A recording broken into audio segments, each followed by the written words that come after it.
Hi, welcome to the JagCorner live stream. I believe we're live. I hope we're live. Yeah, we should be live. Lee's already here, and it's good to see you again, Lee.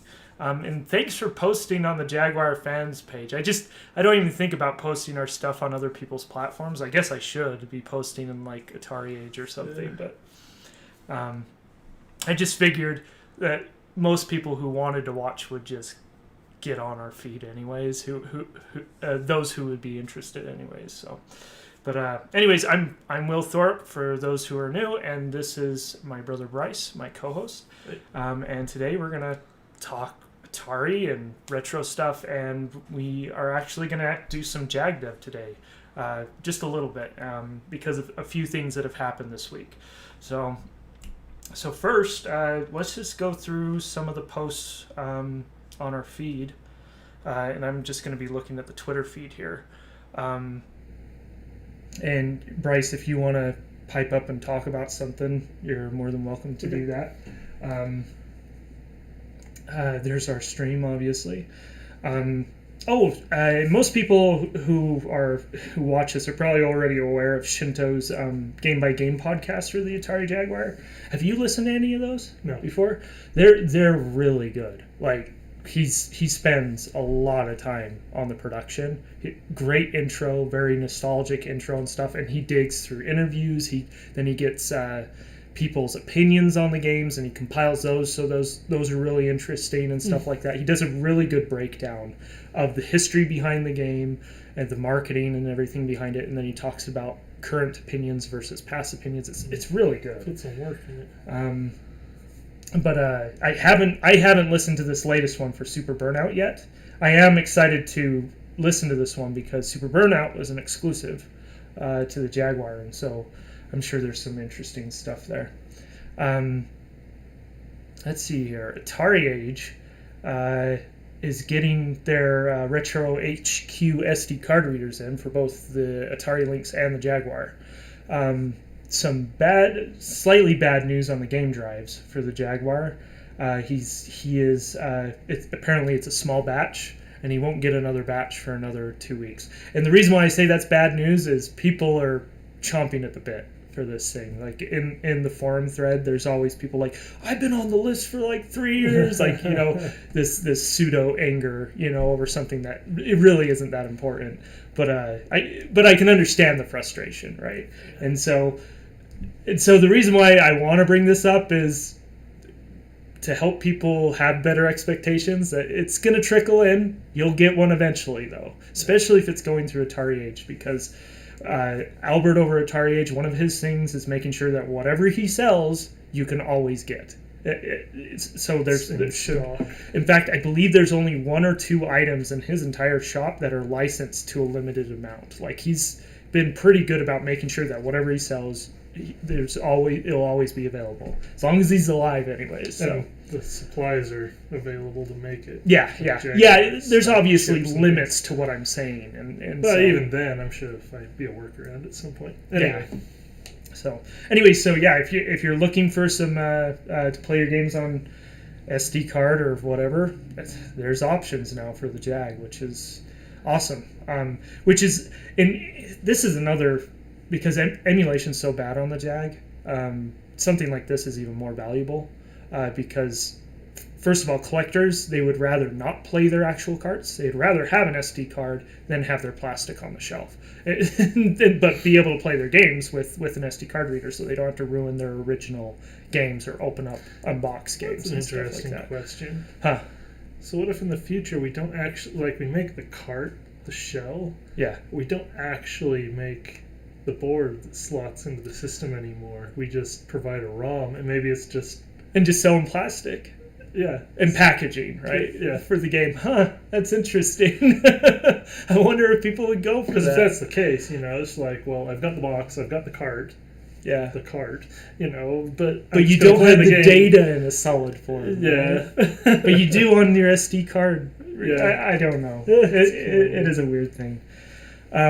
Anyways, but it's going back to my point with emulation. I think something like this is very valuable And I know some people don't like the idea of SD card readers because there's obviously people playing games when they don't have a copy themselves and stuff like that. I think for a game this old, that's a small price to pay in order to preserve those games so people can actually play them. Especially, yeah, I won't get into that, but I was going to talk about Battlesphere for a second, but I'm going to avoid that. But there's a lot of people that can't play these games simply because they are legitimately rare, and so having an SD card reader, and you can't emulate them either, and so the only way you can play them is on a Jaguar, which is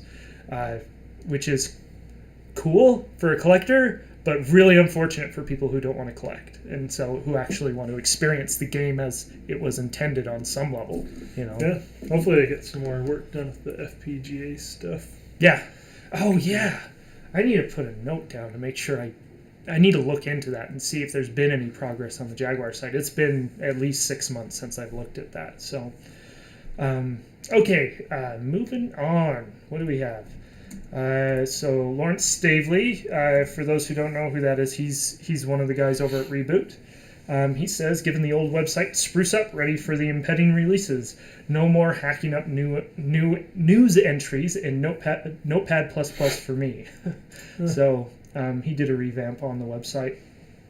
And this, I saw this would be a good segue into some of the games that are coming out, and to kind of toot my own horn a little bit, because I did the packaging for a couple of the games that they're getting ready to release.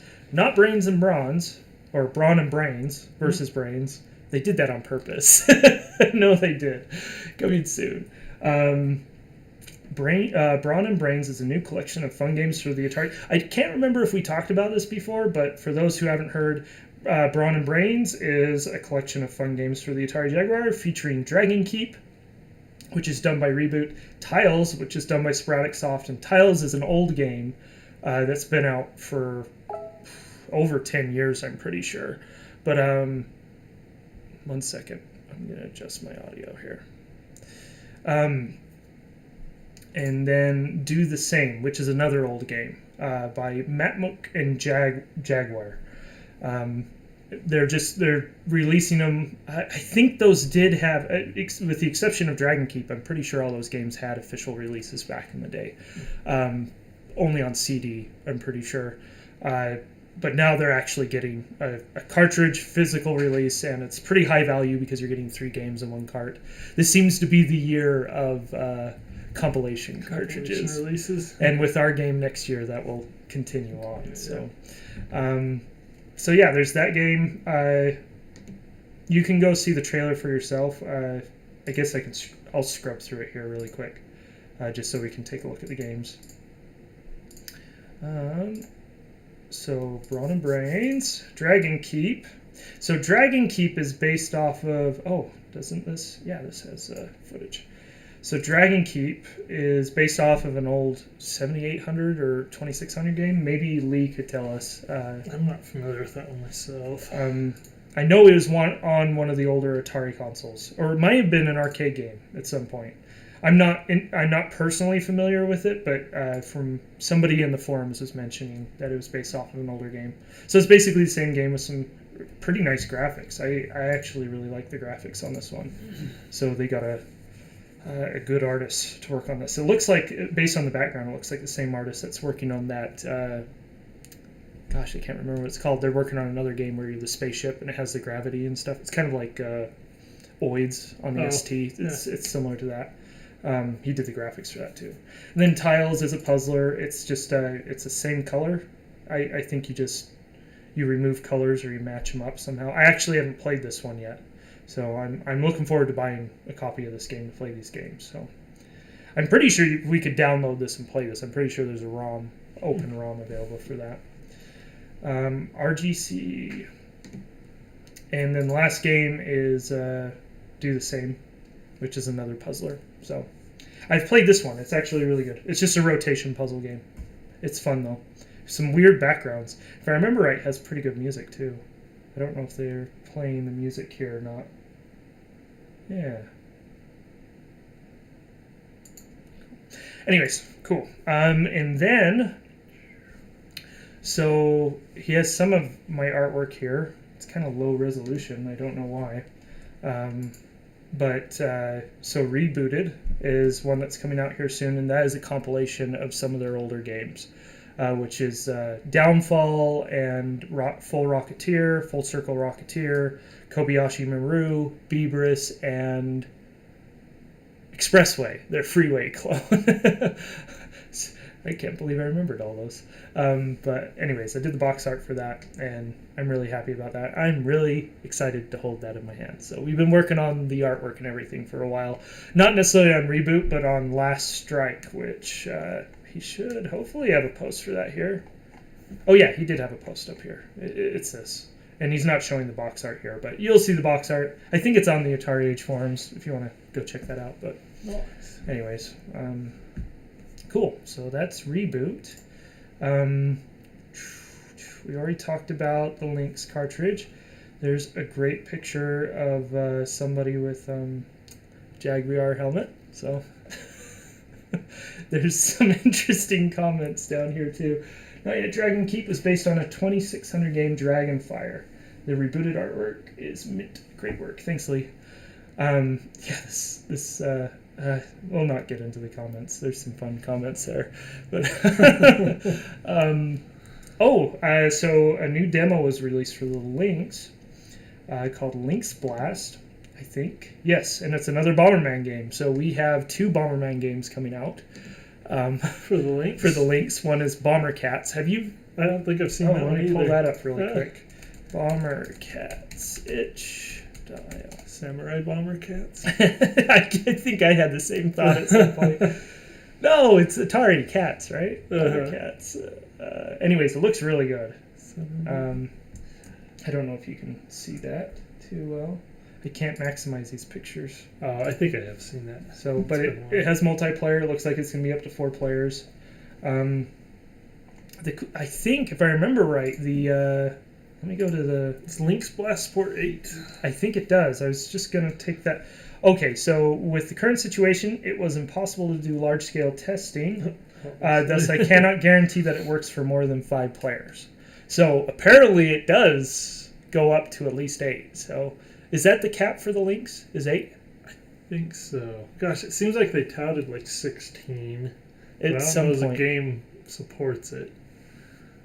Gosh, we're forgetting something.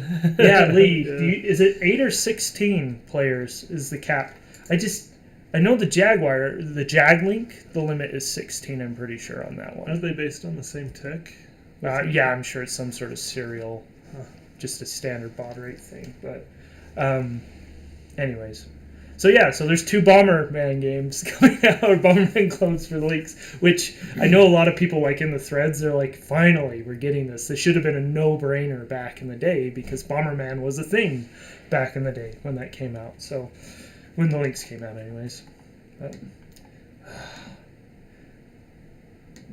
see if this footage plays back here.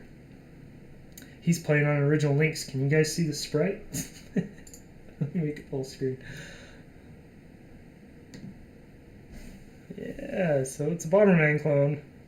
Bryce has played it for a little bit. I don't think I've played it yet. Got it up. Do you have it up? Yeah. Play that for a bit. Oh, this is what bugged me, is you have to go through all the tutorial. I did. I started it up and I started playing, and I think I stopped. Different play fields. Oh, locked. So maybe it's just the one. Oh, is it just the one? Yeah, it looks like you only select the one right now. I like the fading. It looks professional. So Battle Wheels is up to 6 player. I'm not sure on Max Comlinks.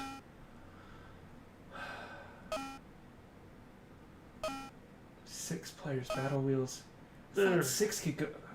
Oh, he's got different sprite sets. Last time I played this level, it was like skulls and things. Oh, so he might just be randomizing it right now. Boom! Anyway. Hey! Oh yeah, I did play this for a little bit. I remember now. No AI players or anything, but this is cool. It would be cool to see a bunch. That looks really slick. I like the sprite work on that. It's too bad we don't have more SD carts for the link system. Yeah, I was thinking about that. I have the flash card that I can flash to, so we could do 2-player. Just to test it out. Yeah, I'm not set up for that right now.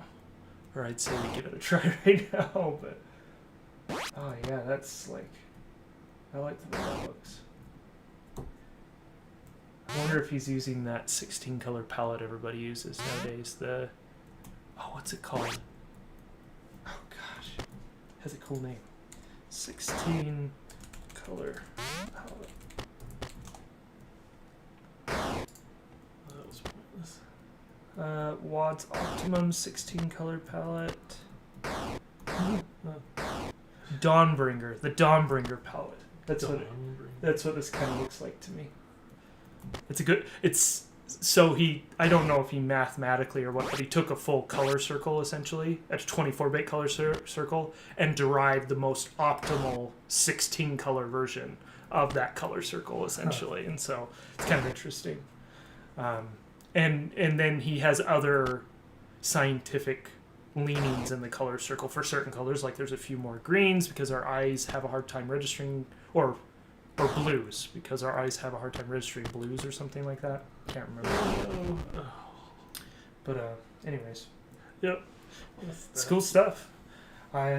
Yeah, maybe we'll do that right after the stream here. Is get that up and go and play a little bit. All right, yeah. So show your support for that because it'd be cool to see a physical release of that game. Any of the Bomberman games would be really cool. So, no guarantees from RGC Crew yet, but it won't hurt the chances of getting a third run of Another World for the Atari Jaguar by signing up on the waiting list. So, they do have a waiting list still for another run of Another World, or what's it called in Europe? Out of This World. Out of This World in Europe. So, so if you're looking to get a copy, I know there's a lot of people that still want a copy of this game. Somebody kind of clued me in on the first and second run. Apparently, they said that they take this with a grain of salt. This was somebody telling me secondhand that the RGC crew said they were going to make a lot more than they actually did in the first and second run, and so it pissed off a lot of people.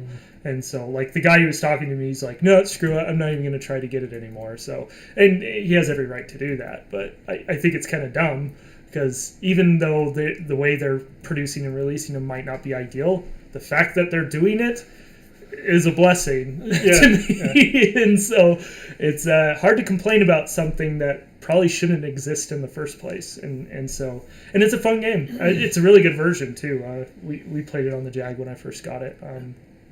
And I would like to see another run just because of how expensive the darn game is. I'm just going to jump on eBay here really quick. Another World, Atari Jaguar. Send a message to those sellers. $800 from Italy. Just send a message to the sellers. Like, hey, they're doing another run. Make a request for more copies. Yeah, seriously. Well, the other thing about what's selling on eBay is that I know somebody's making fake carts too. Somebody's already dumped their ROM and they're making bootleg carts. And so you may be paying $800 for a bootleg. Yeah. That's another reason why I'm like, get on the waiting list. Tell these guys that you want a legit copy. Because if you don't, these other people are going to be making money off of things that they shouldn't be making money off of. So that's one advantage to the way we did Flappy McFur. If it's a full, complete set, you could bootleg it, but it would be really hard. It'd be really hard. Because we had the stamp and the whole deal, so we did a couple things with Flappy McFur. We did the stamps on the box, and that stamp is specific to us. You could mimic that stamp, but it would, it's a whole lot of effort to do that. And then the foil card was the other thing. So I took one of the art pieces and we did just a normal print with gold foil on it. Yeah. And so that's hard to fake because that foiling is there's a pretty specific method to that. And so if anybody's ever wondering if they got a legit copy, email me. I'll tell you if you have a legit copy of Flappy McFur.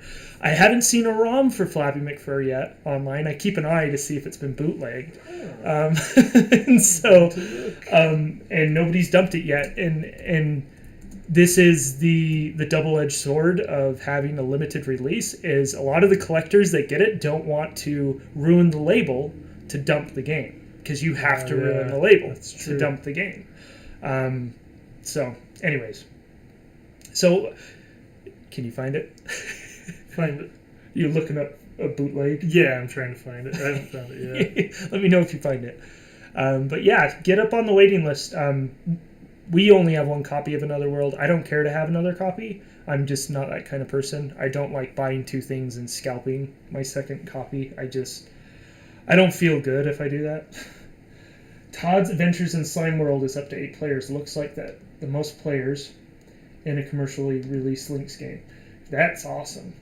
Oh yeah, didn't somebody create a mod to Madneffin or Handy to support 8-player Todd's Adventures in Slime World through emulation? It seemed like I saw a video for that. I was just wondering if any of the emulators support NetPlay. That might be a way to test the Bomberman thing, at least in emulation.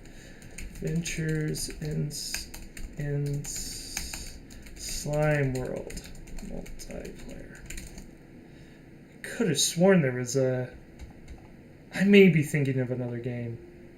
Oh no, there it is. Multiplayer support for Atari Lynx emulation. This is what I saw. Pretty sure. Yeah, I have no idea what emulator this is. It's 4 copies of the game running though. If this isn't hoaxed. Atari Lynx emulator shows support for multiplayer over in-process Comlinks connection. Running Todd's, I don't know what that means, over in-process.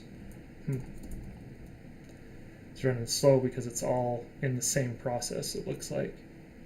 Portable Color Entertainment System. That is the window name for the emulator. Great work. What is the name? Is it functional? That was a comment 4 years ago that nobody replied to. Whatever.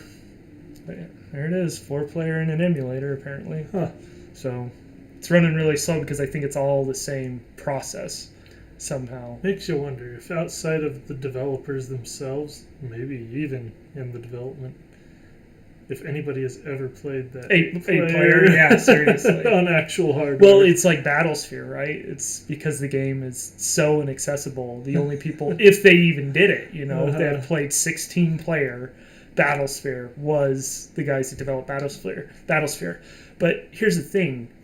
I've seen one picture of them with a bunch of Jaguars hooked up. I don't think there were 16 Jaguars hooked up, though. Battlesphere. Multiplayer. Battlesphere. Atari Jaguar. Let's see if we can find that picture really quick. Because it's an interesting picture. Because they only had 2 or 3 pictures of their dev setup, from what I remember, from what I've seen, anyways. There could be more.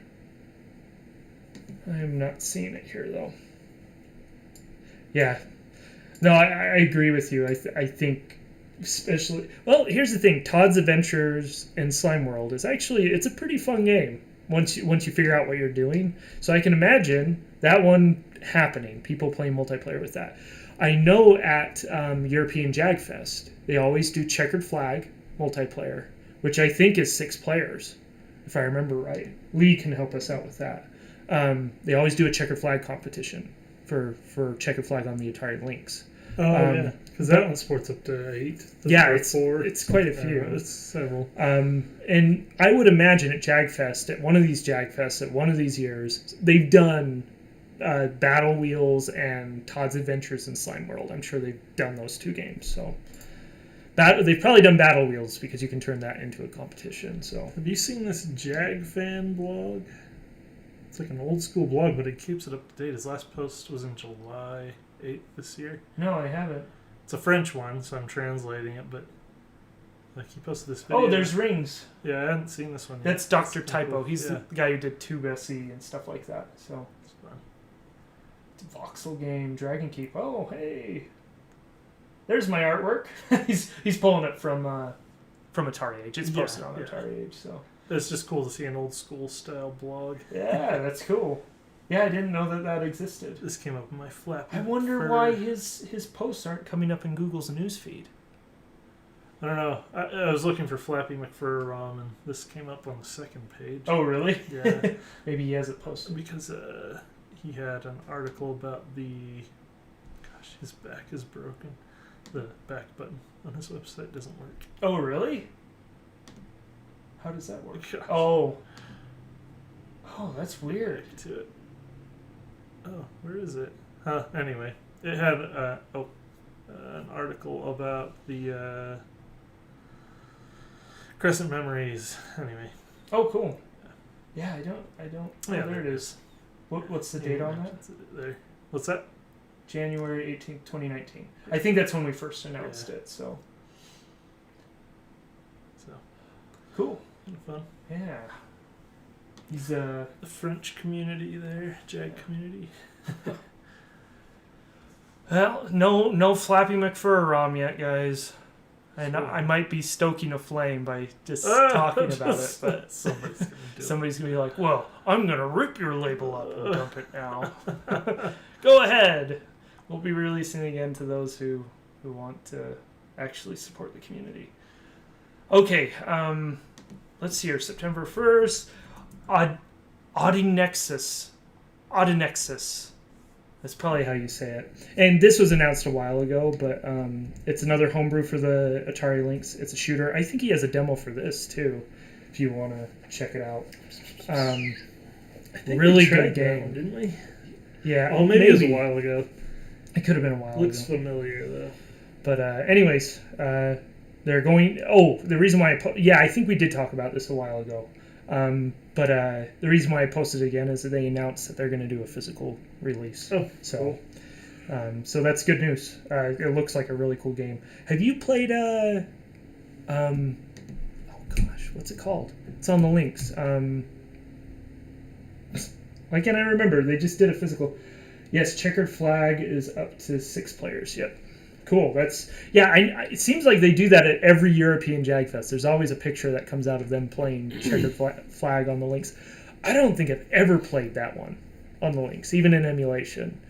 And I think it's because of the Jaguar Checkered Flag. It's such a terrible game. I just don't even want to try it. The one on the links is good if you like those old style 2D. Yeah, 2D scroller ones.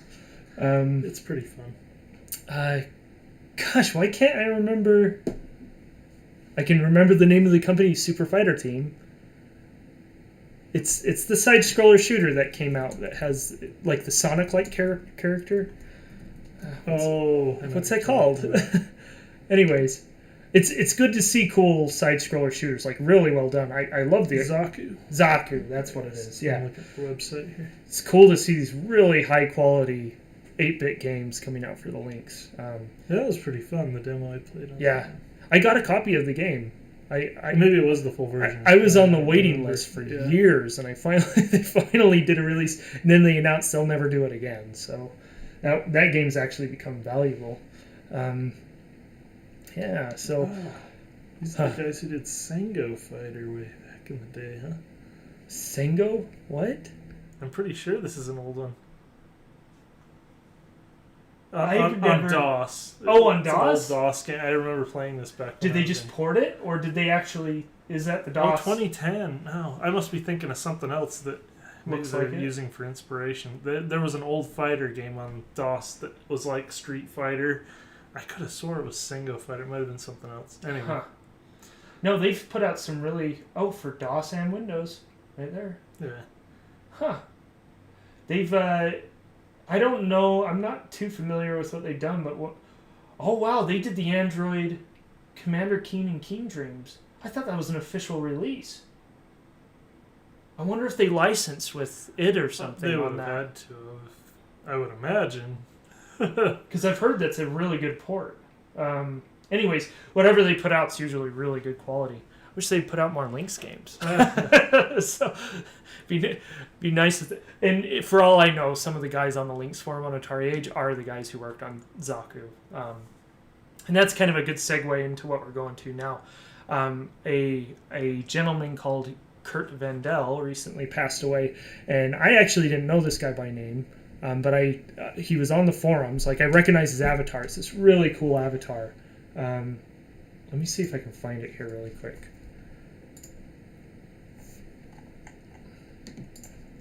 Kurt Vendel. I really love his avatar. We're going to do a little bit of a memorial here for him. Kurt.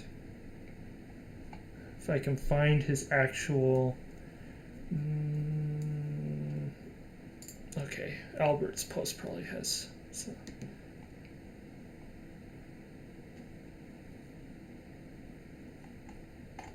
Oh, darn it. This might be harder to find. I'm trying to remember. His good friend.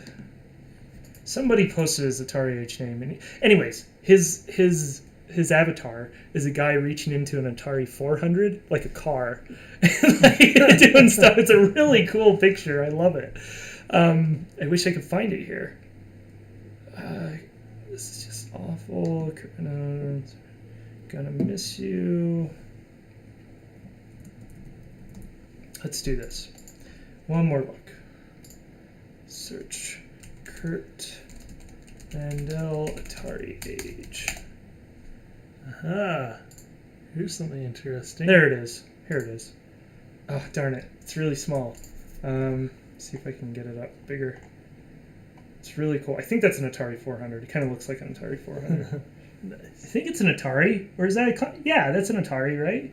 Pretty sure it is. Anyways, it's a really cool picture. I like it. It's probably from some magazine, old Atari magazine somewhere. But anyways, so I didn't know too much about Kurt until he passed away. Probably like a lot of people, but I wanted to do a little bit of a memorial service because he did some pretty important contributions to the Atari community in general.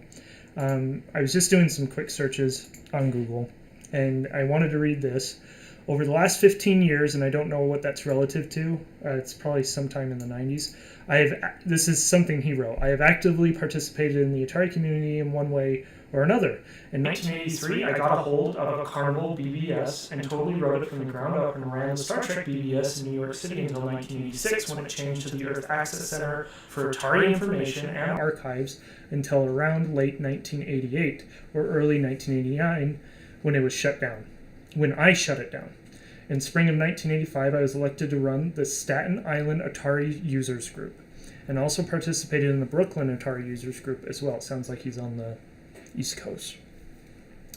I also have been a member of the Old Hackers User Group for many years now. I actively participated on many local and national BBSs and most frequented Dateline, Atari, and Fordham Prep, where I answered numerous Atari history questions and submitted articles to newsletters and online databases. Here are just a few of which have survived over the years. And we aren't going to go through all those because a website called thesplintering.com, posted by Blake Worrell, has a really short but informative breakdown of what this guy's done over his lifetime.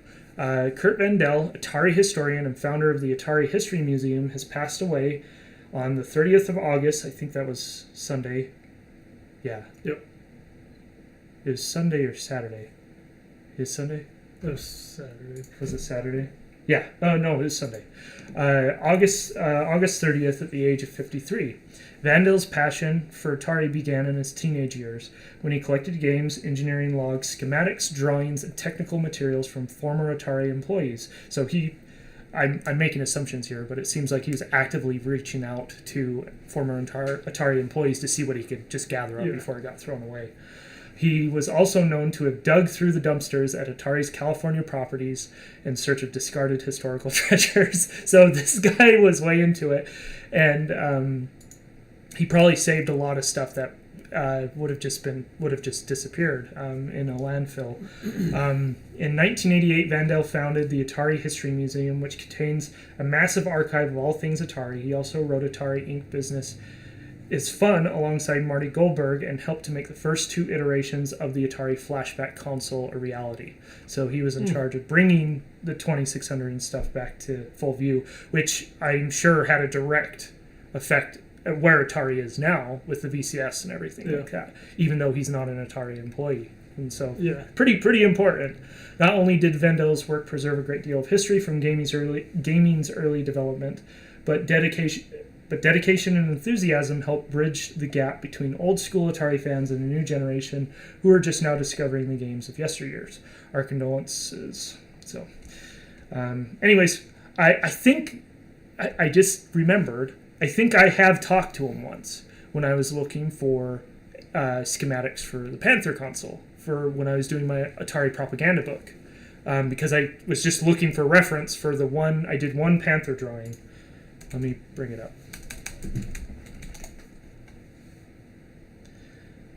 Let's see if I can find it here really quick. Blog. This is my website for those who don't know.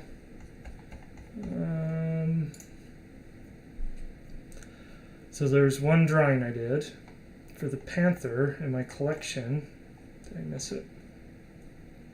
2016. There it is. Pull it up here. It was... Is this in order? It is not in order. There it is. So I contacted Kurt for some schematics for the Panther that may not have been easily available online. And I can't remember what he provided me. I just remember it being helpful. And so I have talked to him once. And now that I remember, I'm pretty sure it was him. I need to double check that, but I'm pretty sure it was him. Because there's not a whole lot out there on the actual final design for the Panther shell, at least the most final design for the Panther shell. And makes me wonder if he was responsible for saving some of those schematics, you know? So, anyways, Atari Museum's been around for a long time. I don't know a whole lot about it, but I know it's well curated. It's been taken care of for a long time. And Kurt, I don't believe Kurt's the only one involved anymore, and so hopefully that legacy will continue. It'd be cool if Atari got involved with that a little bit, and maybe they are. Maybe they are involved with funding some of that history. But anyways. So, back to the Flappy McFur ROM search. Oh, yeah. I couldn't find the ROM itself, but I did find this post on Assembler Games. The guy he just tests all the different emulators that are out there, and so he's going through his Jaguar emulators, and he lists off games. Is Flappy on there? So somebody has a ROM of it. It's available online. Somebody's passing a ROM around. That's okay. He says it works flawlessly on Virtual Jaguar. There's this other one. It should work flawlessly on Virtual. I'm not familiar with the Phoenix emulator. So project. this was, it's a Russian guy who I'm pretty sure he took correct me if I'm wrong on this. Says it works but runs awful. Well, no. It works but runs awful. That's weird because I'm pretty sure that Phoenix emulator is based off of the Virtual Jaguar code, and he's just gone through to do specific compatibility changes for certain games. But, That was the two references there. So yeah, there's definitely a ROM being passed around. Or at least, somebody's dumped one Darn of their copy. That's okay. I'm not too worried about it. And here's the thing. I'm expecting it to be dumped eventually. I want it to be dumped from a historical standpoint. It'd be nice if I was the one to do that dumping, but that's okay if somebody else does it. So it's not going to affect our sales on the next game. And I know for a fact that our next game will not run on emulators. At least some of it will not run at all on emulators. You need hardware to run it. So I don't want to say what that is until we release it. So it's not any fancy code. It's just the library we're using. Virtual Jaguar doesn't like certain aspects of it. So anyways, cool. So yeah, we're being bootlegged. That makes us legit now, right? Well, it's not necessarily bootleg. Like I say, this guy may have just had his own copy that he dumped just so he could run a test on the emulator. And he hasn't actually put it online or anything. Yeah, it's being passed around somewhere. Okay, Lee says Captain Harlinks is another shooter in dev for the Lynx. I think I posted about this. I can't... Harlinks... I can't remember. Don't give me an ad. Thank you. Whoa. I don't think I've seen that. I don't think I've seen this. That's cool. He's got like the 3D perspective stuff going on there too. Yeah, he's parallax. Oh, and he's doing it on the tube too. Oh, I remember seeing that picture. Okay, yeah, I've seen that. A long time by a new generation. Anyways, cool. That's awesome. Lots of shooters. Just type in Kurt Vendel, Atari Agent Google. Yeah, I ended up doing that. Thanks, Lee. Yeah, there's a lot happening on links now. It's really exciting. Makes me want to get into link stuff. Oh yeah, except the last time we touched it, the tool chain for it's pretty easy to get set up compared to the Jag. Yeah. It's a lot easier to work with. Well, and I think from a hardware standpoint, it might be a lot easier to work with in general. Yeah, so, less quirks and things about it. It seems like the C the library emulator works really well. Yeah, the emulator works great. It's easy to debug. And the C library, the CC65 library, seems to be pretty full featured. They have comlink support and everything. So you just need to know C code. It makes me wonder how much room the C library is taking up in memory. That might be the limit, your limit with using that. So because you can't optimize memory. Because that C library has to sit... Oh, no. It's sitting on ROM. I don't remember that much about it. I think it's sitting on ROM. I need to look into that. No. It has to be loaded into memory, I'm pretty sure. Because it has to deal with memory and how it actually manipulates that memory. The library has to be loaded. I think. Somebody who knows how to program can let us know. Is the guy who's built and released games on the Jag. Yeah. Who knows more about it? Well, once you start learning to program, and then you dive down into assembler, and you realize you don't know how to program at all. Really it's question whether you can call yourself a programmer. Yeah, because everything's so high level and so accessible or now. Scripting. Yeah, it feels more like scripting. It's like I don't know if this is a good comparison. It's like comparing HTML with like JavaScript or something like that. HTML, yes, it's code, but it's layout code. Yeah, it's just, framework. And so, anyways, okay. Let's see here, GazT, and the last one is this auction. We may have talked about this. There's a charity auction for they're re-releasing Impulse X on cartridge again. I think this is the third time that this one's been released, which is awesome because if it's selling that well, it's really cool. But they're doing a charity for this white copy, this white-shelled copy. And the thing is about white shells is I'm pretty sure Albert or whoever has the molds hasn't done a run of white shells. So this is probably from the dental cases. And that's what makes it valuable. And I haven't seen this myself yet, but somebody mentioned that there's something on the back. Let's go to the auction. It should still be going. It's up to 203 pounds with 28 bids. So there are at least a few people interested. Okay, back of the cart. Let's see what that's... Oh, it's just Polides. It has the guy's name on it who's put together the cart. But it looked like he did a 3D print. Oh, this cartridge, now that I'm looking at it, it does look like a 3D print. Maybe Lee can confirm that. It looks a little rough in certain areas. So it could just be a 3D printed white shell. Which you can still get a really high quality if you go through a online service of some sort. Or you have a really, really expensive 3D printer. Okay, we're not going to browse eBay. I think that's... there is this... I don't think I talked about this last week either. There's this... Have you read this article about Black Ice White Noise? No. I saw that on the feed. I was looking at it. It is worth reading. It's really good. At least I thought it was really good. I believe there's some actual interview stuff in here with the guys who worked on it. And they talk a lot about their relationship with Atari and what went down there. And it's kind of hilarious how loosey-goosey everything was there at the end. I mean, these guys, they were just barely 20 years old when they were putting this game together, I'm pretty sure, too. So to give you an idea of how loose everything was.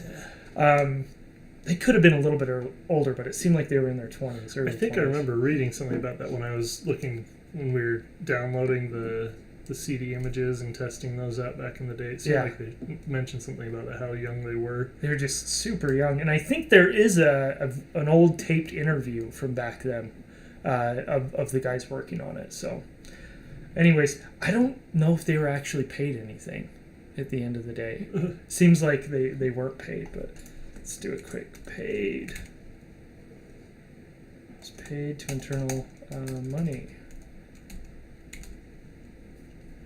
You couldn't hold it, feel it, or touch it, so it wasn't worth spending money for. Yeah.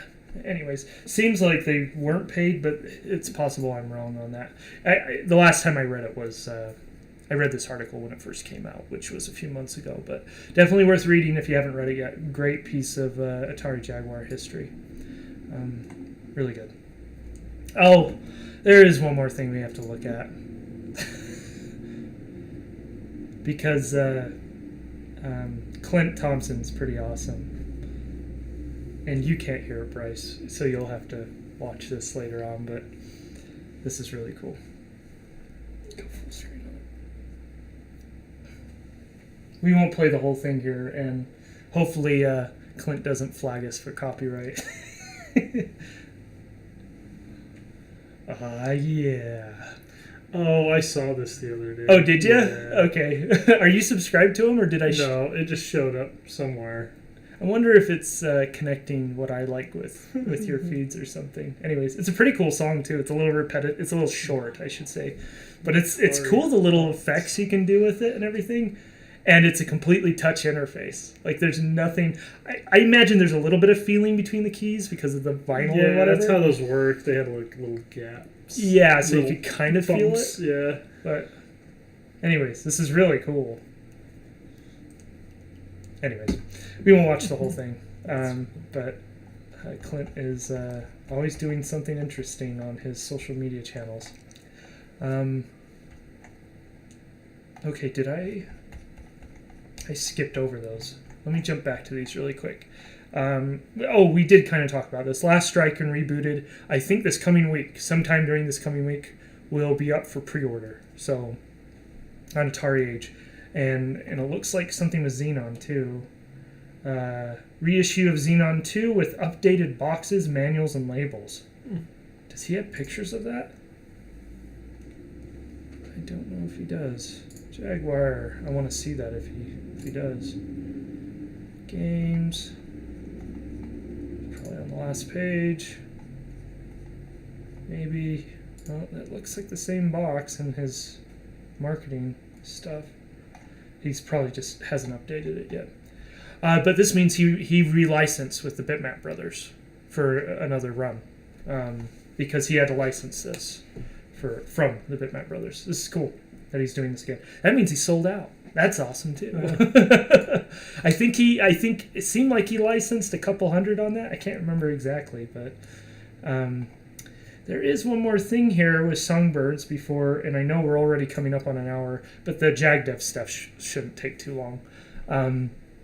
Jody, I'm stuck in Scrum training, but wanted to stop by and say hello. Thanks for stopping by and saying hello.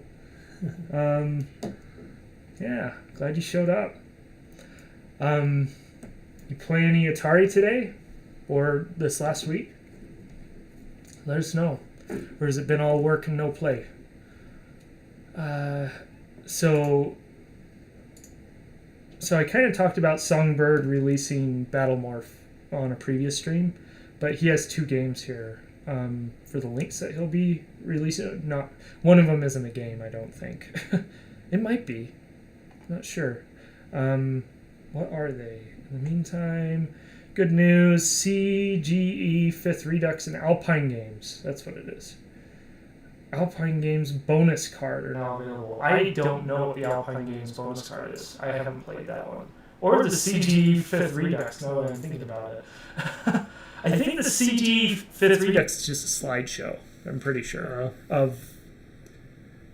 because CGE is an event of some sort, if I remember right.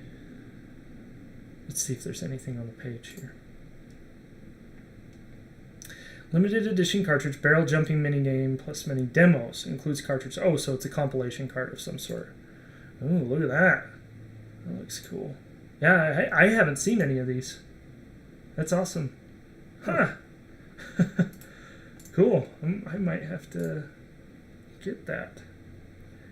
And he doesn't have any pictures for this. So I'm not... In 2002, Sunbird produced a commemorative limited edition CGE 5th Anniversary Links cartridge to celebrate the first few years of fan-organized gaming events. So yeah, it's a slideshow of some sort.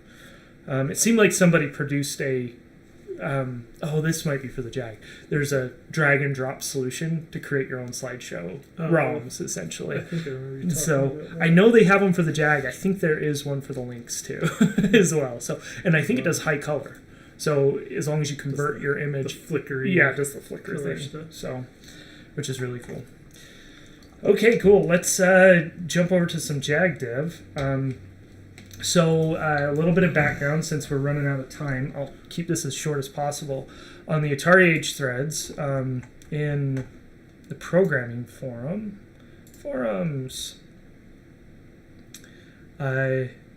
Seb of the Removers, he's setting up his dev environment for reasons, and I think we've talked about enough that if you're paying attention, you could connect two and two why he's setting up his dev environment. I don't want to say it on air because I don't want to get people's hopes up, but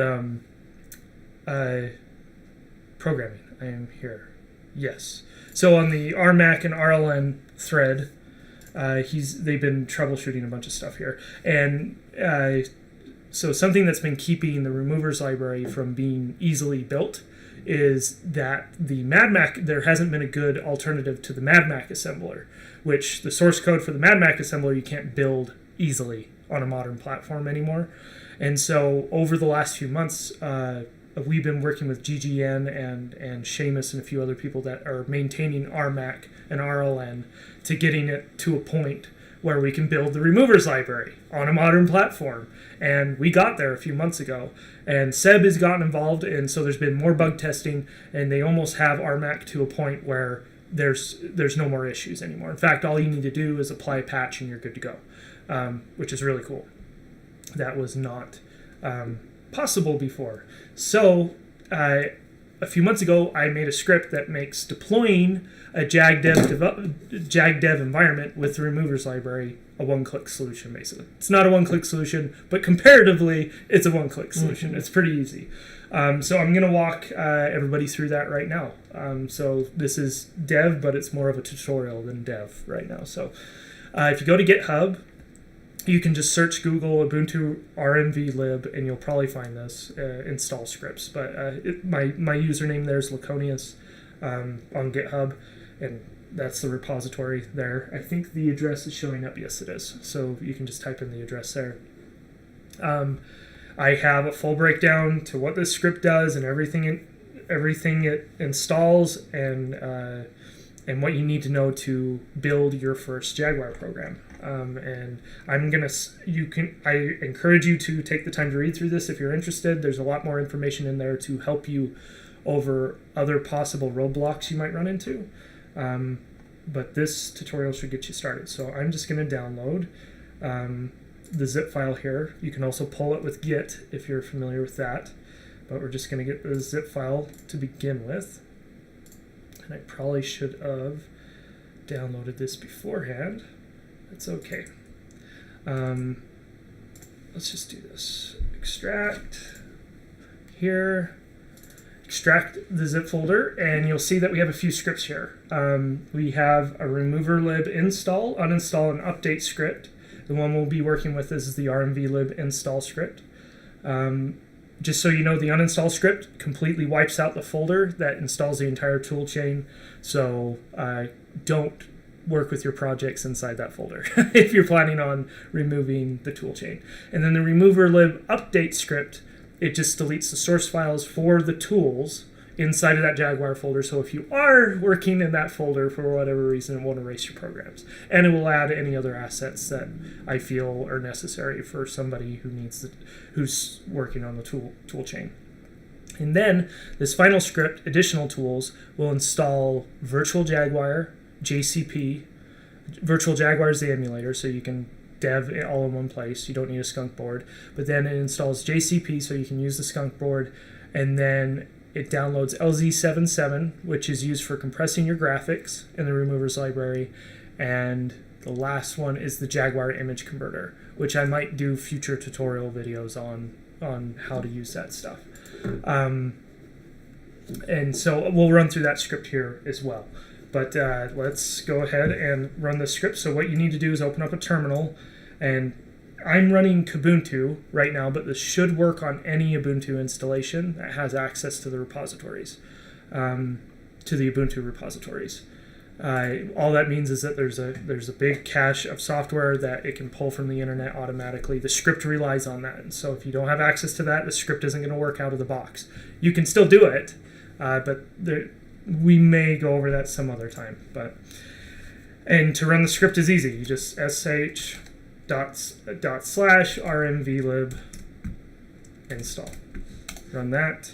It wants your user password because it's accessing the Ubuntu repositories to install. The reason why it needs the Ubuntu repositories is to install the cross compiler, and that's all pre-built for us. And it's the reason why this is a one-click solution. And I would like to find a way to not rely on that in the future, but for now, this works great. And I don't think that's going to go anywhere because there's so many people doing development for the Atari ST and Falcon and stuff like that, and so should be a good long-term solution. So now we just sit back and relax as it installs everything. So the first thing it does is it installs the cross-compiler tools from the repositories and whatever build tools that are necessary for building the applications.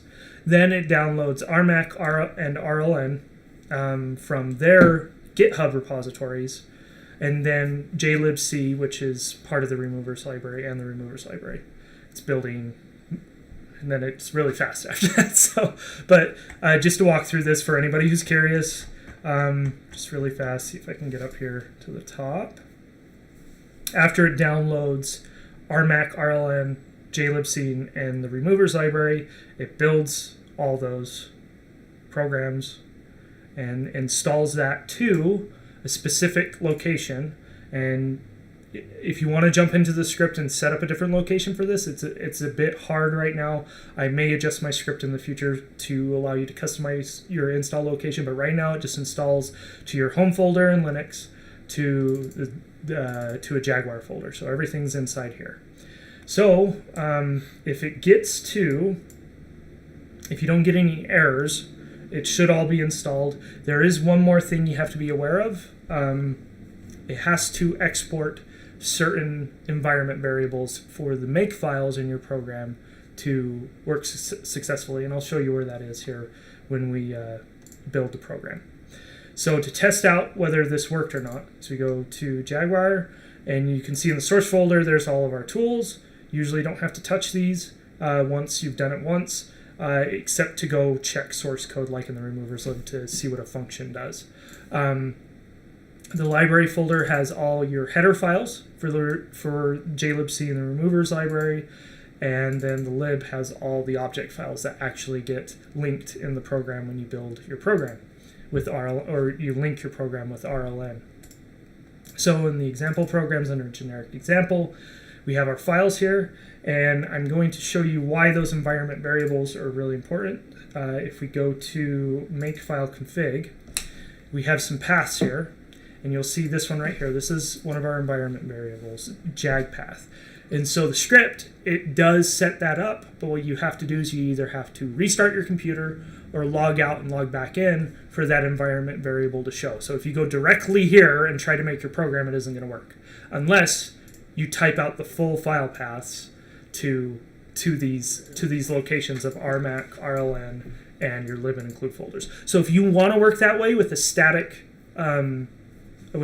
file path, or an absolute file path, I think is the correct term, you can do that, but you can't move your project anywhere. That's why it's useful to have an environment variable.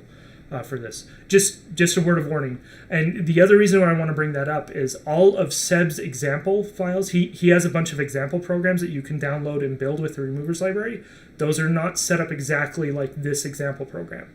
So you have a couple options. You can adjust it, or a few options. You can adjust his programs to match this makefile, or you can adjust this makefile, this program, to match his, and then adjust your environment variables, or you can do static paths for everything. So, and I know that might be a little bit confusing if you've never done this before. I am kind of speaking to an audience that is slightly familiar with makefiles and programming.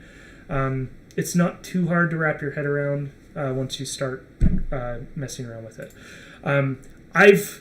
I already have my environment variables installed, and so I don't need to worry about logging out, logging back in.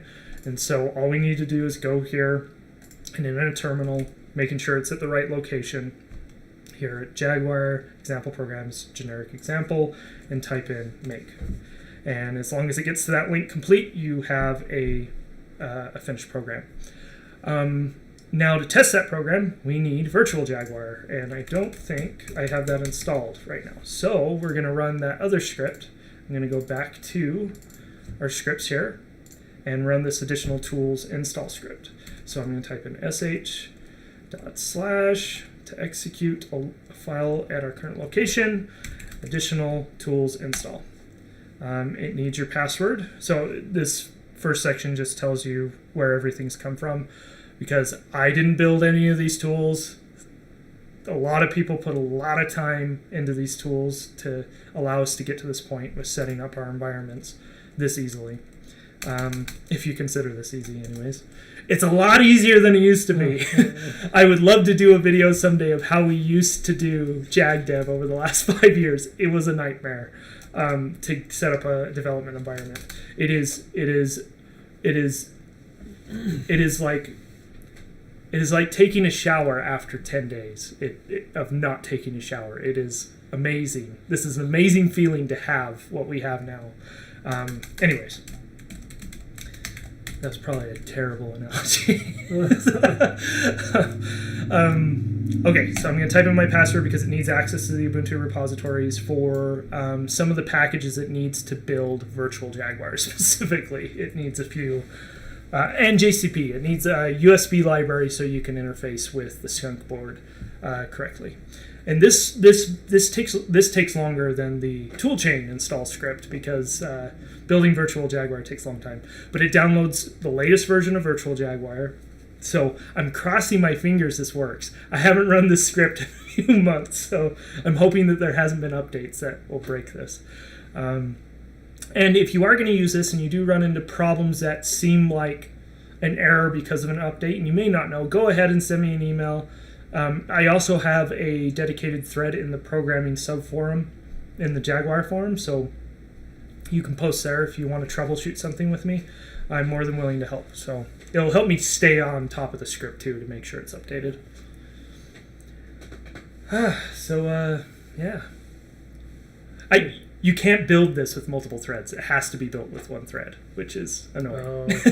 So it's the way the source code's set up or something. If you try to build it with multiple threads, it builds certain things before other things, and it doesn't work. Then it gets ahead of itself. It trips over its own feet, is a good way to put it.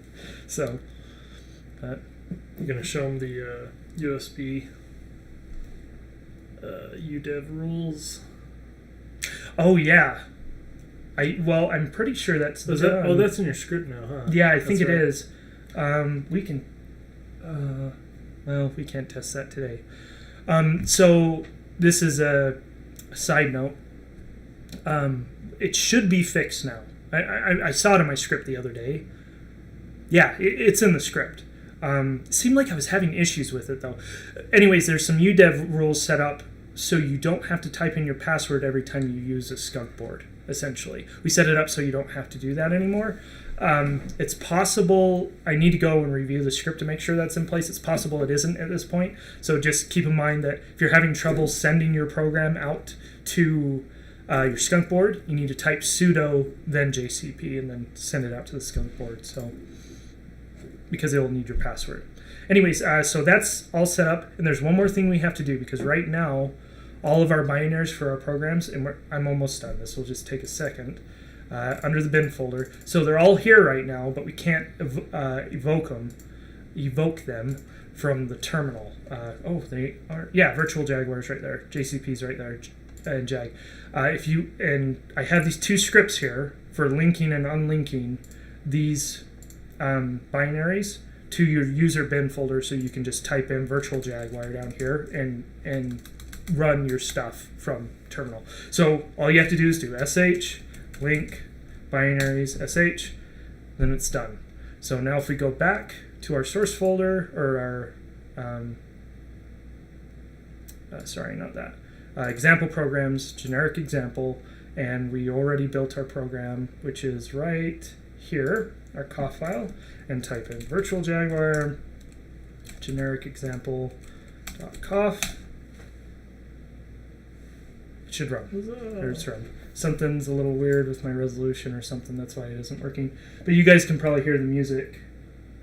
No, we're actually getting an echo right now for some reason on our audio. Sorry for the echo, guys. Hey, JT, you made it! Sorry, my audio's messed up on... See if I can... No, I don't know why that's messed up.